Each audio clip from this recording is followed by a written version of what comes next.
பிரியமானவர்களே, இயேசு கிறிஸ்துவின் நாமத்தில் நான் உங்களை வாழ்த்துகிறேன்.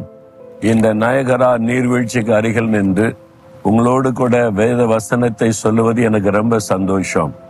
பின்பு இதில் ஒரு டவர் தெரியுதில்ல, அந்த டவர் மேகங்கள் வந்து அப்படியே தவழ்ந்து கொண்டு இருக்கிறது.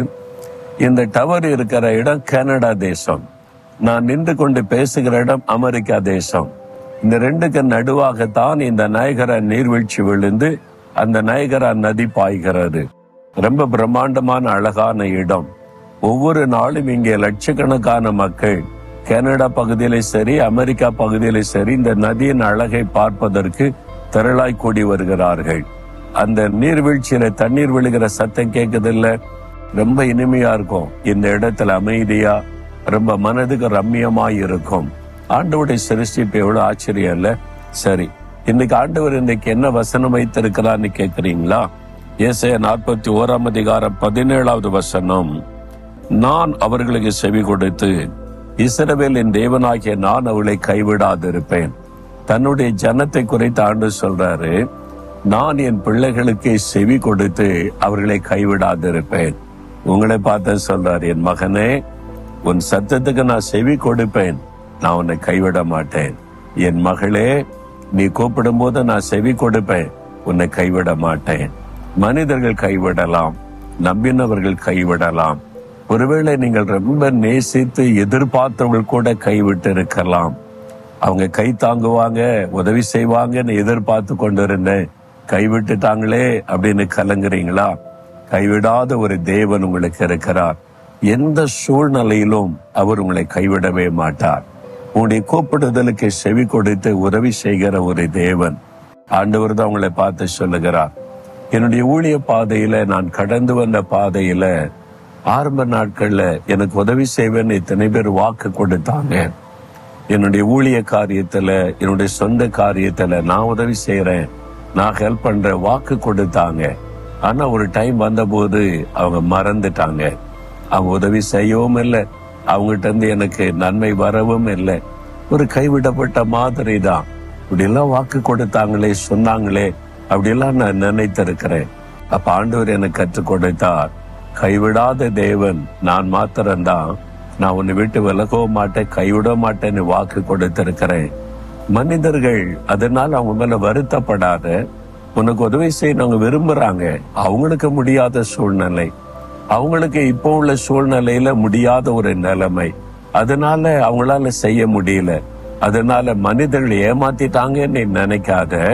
கைவிடாத தேவன் நான் இருக்கிறேன்ல, நீ என்ன நோக்கி பார்க்கணும் என்பதற்கு தான் இந்த பாதையில நடத்துகிறேன் அப்படின்னு ஆண்டவர் எனக்கு கற்றுக் கொடுத்திருக்கிறார். அதனால மனிதர்கள் உதவி செய்ய வாக்கு கொடுத்து செய்யலைன்னா நான் வருத்தப்படுவதில்லை, அவங்க மேல எரிச்சல் கொள்வது இல்லை. அந்த மாதிரி சூழ்நிலைக்காக தேவனை துதிக்கிறேன். உங்க வாழ்க்கையில கூட சில மனிதர்களை நம்பினீங்க, அவங்கள சார்ந்து கொண்டீங்க. குடும்பத்தார், உறவினர்கள், தெரிஞ்சவங்க, ரொம்ப பழகினவங்க, அவங்க முடியலன்னு சொல்லிட்டாங்க, கைவிட்டுட்டாங்கன்னு நினைக்கிறீங்களா? இல்ல, அவங்க நல்லவங்க, உங்களுக்கு உதவி செய்ய பிரயாசப்பட்டாங்க. இப்போ உள்ள சூழ்நிலை அவங்களால முடியல, அவ்வளவுதான். அவங்களாலையும் முடியலே நீ வருத்தம் அவங்களுக்கு இருக்கும். அதனால அவங்க மேல எரிச்சலும் கோபம் கொள்ளாதங்க. இப்ப உங்களுக்கு உதவி செய்ய திராணி உள்ள, தகுதி உள்ள, வல்லமை உள்ள ஒருவர் சொல்லுகிறார், நான் உன்னை கைவிடாதிருப்பேன். அவர் வானத்தின் பூமி உண்டாக்கிய ஆண்டவர். அவர் சகல செல்வத்தின் தன் கைக்குள்ளே வைத்திருக்கிற தேவன். அவர் உங்களை கைவிட மாட்டார்னு வாக்கு கொடுத்திருக்கிறார்ல, அவரால் செய்ய முடியும். எந்த சூழ்நிலையை மாற்ற முடியும், எவ்வளவு பெரிய தேவைகளை சந்திக்க முடியும், உங்களுக்காக வழிகளை திறக்க முடியும். அவரால் மட்டும்தான் முடியும். அதனாலதான் ஆண்டவர் உங்களை இந்த சூழ்நிலைக்கு கொண்டு வந்திருக்கிறார். அதனால என்னை கைவிட்டுட்டாங்க நீ மனிதர்களை குறித்து முறுமுறுக்காரங்க, குறை சொல்லாதங்க.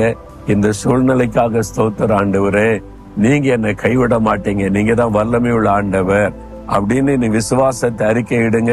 இன்றைக்கே அற்புதம் நடக்கும், இன்றைக்கே வழி திறக்கப்படும், இன்றைக்கே உங்களுடைய தேவை சந்திக்கப்படும்.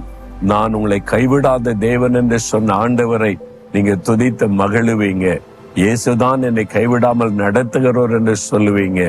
இந்த ஊழிய பாதையில இத்தனை ஆண்டு காலத்துல ஒரு முறை கூட ஆண்டவர் என்னை கைவிட்டதில்லை, என்னை வெட்கப்பட விட்டது இல்லை. அதனால நான் சொல்லுகிறேன், அவர் உங்களை கைவிட மாட்டார்.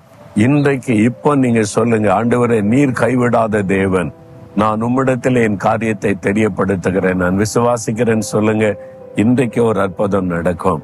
ஆண்டவரே உம்முடைய வார்த்தைக்காக ஸ்தோத்திரம். நீர் என்னை கைவிடாத தேவன், நான் உம்மை விசுவாசிக்கிறேன். இன்றைக்கு இந்த காரியத்துல எனக்கு ஒரு அற்புதம் செய்யும். மனிதர்களுடைய உதவி எனக்கு கிடைக்காமல் போனதற்காக கூட நான் உம்மை துதிக்கிறேன். நீர் எனக்கு அற்புதம் செய்து என்னுடைய காரியத்தை மாற்றி அமைக்க போகிறதற்காய் ஸ்தோத்திரம். இயேசுவின் நாமத்தில் ஜெபிக்கிறேன். ஆமேன், ஆமேன்.